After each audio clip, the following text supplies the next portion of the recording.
আমার নাম রাফি, আমি এনএসবি কেজি 1-এ পড়ি। আমি একটু গল্প বলবো। আমার গল্পের নাম একা একটি দুর্গ।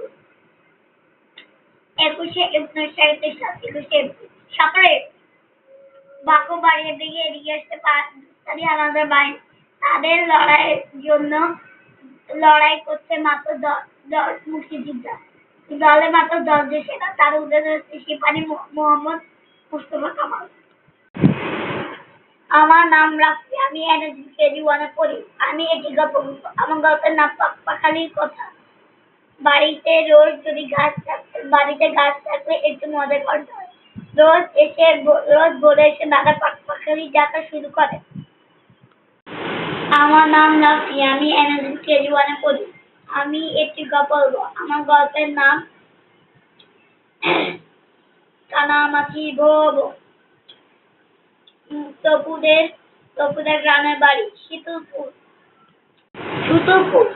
তপুদের গ্রামের বাড়ি। প্রতিদিন গ্রীষ্মের ছুটিতে এখানে আসে তপু, তার বাবা মা ও বড় বোন কান্তা। কয়েকদিন খুব আনন্দে কাটার সময়। পাশের মামাতো বোন জিসাত তো আছে, পাশের বাড়ির কনক, শিয়াব, সুরমল তো ইত্যাদি সুরমল আছে।